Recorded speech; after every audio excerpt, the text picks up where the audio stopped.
500 लोग ये कबूल कर चुके कि हत्या उन्होंने की, लेकिन वो असली कातिल नहीं थे। अब एलिजाबेथ की हत्या की खबर देश भर में फैली, जिससे लोगों में डर फैल रहा था। करीब 500 लोगों से अलग अलग समय में एलिजाबेथ की हत्या का जुर्म कबूला, लेकिन पॉलीग्राफ टेस्ट में सभी के दावे झूठे निकले।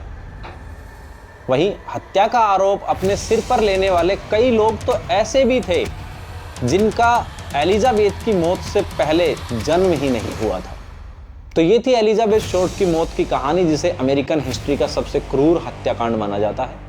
वहीं टाइम मैगजीन ने इसे सबसे पुराने और अनसुलझे हत्याकांड की लिस्ट में भी शामिल कर रखा है। आज मैं आपको सुनाने जा रहा हूं एक भयावह हत्याकांड की अनसुलझी गुत्थी और एलिजाबेथ शॉर्ट की कहानी।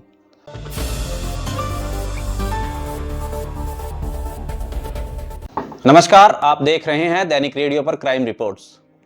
आज मैं आपको सुनाने जा रहा हूं एक भयावह हत्याकांड की अनसुलझी गुत्थी और एलिजाबेथ शॉर्ट की कहानी, जिन्हें इतिहास ने ब्लैक डहलिया नाम से जाना जाता है। 15 जनवरी 1947 सुबह करीब 10 बजे की बात है। लॉस एंजलिस में रहने वाली एक आम हाउसवाइफ बेटी बैर सिंगर ने अपनी बेटी के साथ टहलने निकलने का फैसला किया।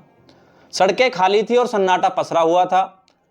नॉर्दर्न एवेन्यू के पास से गुजरते हुए उनकी नजर सड़क किनारे लगी घास पर गिरी हुई कुछ अजीब सी चीज पर पड़ी। पहली नजर में देखते ही उन्हें लगा कि कोई सफेद मैनक्वीन टूटा पड़ा है, लेकिन कुछ कदम आगे बढ़ाए तो वो देखकर सिहर उठी। वो कोई मैनक्वीन नहीं, बल्कि 2 टुकड़ों में पड़ी हुई एक लाश थी। शरीर पर कपड़े नहीं थे और लाश सफेद पड़ चुकी थी।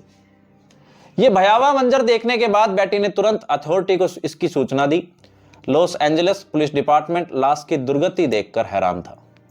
शरीर काटा गया था, चेहरे पर चीरा लगाया गया था और लाश की आंतड़ियां निकाल ली गई थी। लॉस एंजलिस हेराल्ड एक्सप्रेस की रिपोर्टर एजी अंडरवुड ने लाश की तस्वीरें ली। जिस जगह लाश मिली थी वहां पास में हील्स और टायर के निशान थे। वहीं पास में पड़ी एक बोरी पर भी खून के धब्बे लगे हुए थे। अब पुलिस ने लाश को ऑटोप्सी के लिए भेजा और पहचान में जुट गई। फिंगरप्रिंट को पुलिस रिकॉर्ड से मिलाया गया तो पता चला कि वो लाश हॉलीवुड एक्ट्रेस एलिजाबेथ शॉर्ट की है। वही एलिजाबेथ शॉर्ट जो हॉलीवुड में अपने कैरियर बनाने की जद्दोजहद कर रही थी।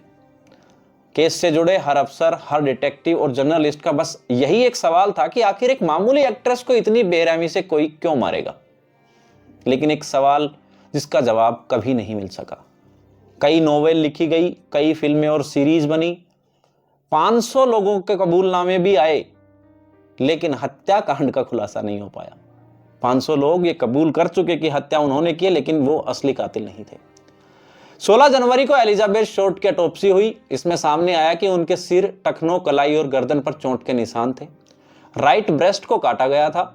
रिपोर्ट के अनुसार उनके शरीर को हत्या के बाद एक खास तकनीक से काटा गया था। वही मौत से पहले उन्हें टॉर्चर किया गया था और शरीर का पूरा खून बह जाने की वजह से उनका शरीर सफेद पड़ गया, जिसके बाद उन्हें फेंका गया था।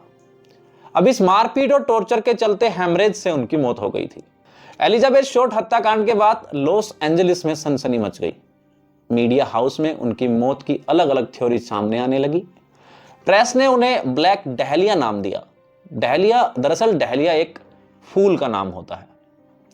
अब एलिजाबेथ की हत्या की खबर देश भर में फैली, जिससे लोगों में डर फैल रहा था।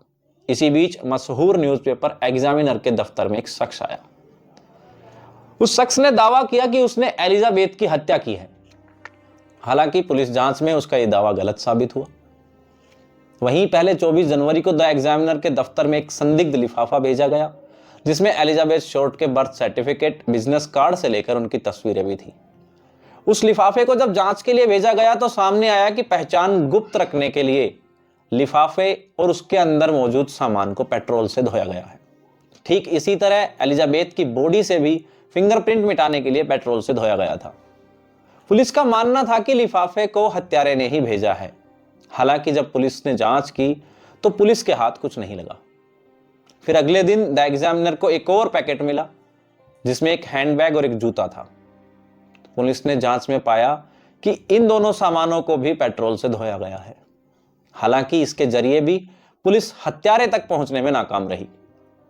ऐसे ही कई मामले सामने आए। कई बार द एग्जामिनर को हाथों से लिखा गया लेटर मिला, जिसमें शख्स ने खुद को हत्यारा बताते हुए पुलिस को मिलने का समय और पता दिया था, लेकिन हर बार ये लेटर झूठे और गुमराह करने वाले साबित हुए।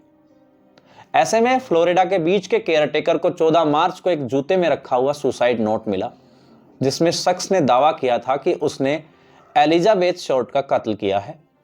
लेकिन उस नोट के अंदर यह भी लिखा हुआ था कि मैंने इंतजार किया कि ब्लैक डहलिया यानी एलिजाबेथ शॉर्ट की हत्या करने पर पुलिस मुझ तक पहुंच जाएगी, लेकिन वो मुझ तक नहीं पहुंचे। मैं एक डरपोक इंसान हूं जो सबके सामने नहीं आ सकता, इसलिए आत्महत्या कर रहा हूं।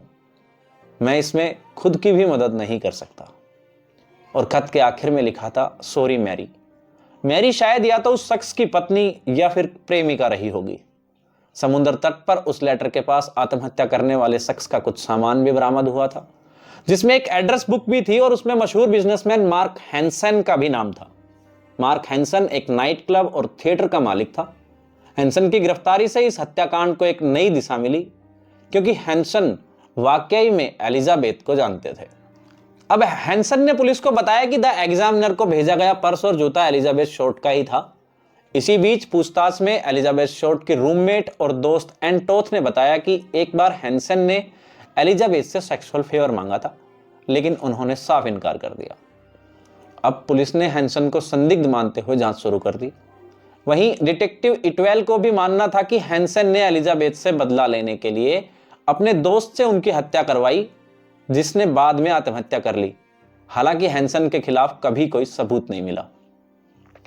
इस मामले में 150 लोगों से पूछताछ की गई, जिसके लिए करीब 1000 लोगों की टीम दिन रात काम कर रही थी। फिर भी कातिल का पता नहीं लग सका। करीब 500 लोगों से अलग अलग समय में एलिजाबेथ की हत्या का जुर्म कबूला, लेकिन पॉलीग्राफ टेस्ट में सभी के दावे झूठे निकले। वहीं हत्या का आरोप अपने सिर पर लेने वाले कई लोग तो ऐसे भी थे जिनका एलिजाबेथ की मौत से पहले जन्म ही नहीं हुआ था। तो ये थी एलिजाबेथ शॉर्ट की मौत की कहानी, जिसे अमेरिकन हिस्ट्री का सबसे क्रूर हत्याकांड माना जाता है। वहीं टाइम मैगजीन ने इसे सबसे पुराने और अनसुलझे हत्याकांड की लिस्ट में भी शामिल कर रखा है। तो ये थी आज की कहानी। ऐसी ही किसी कहानी के साथ फिर हाजिर होऊंगा, मेरे यानी कृष्णा अवतार दत्त के साथ। आप देख रहे थे दैनिक रेडियो पर क्राइम रिपोर्ट्स। नमस्कार, धन्यवाद।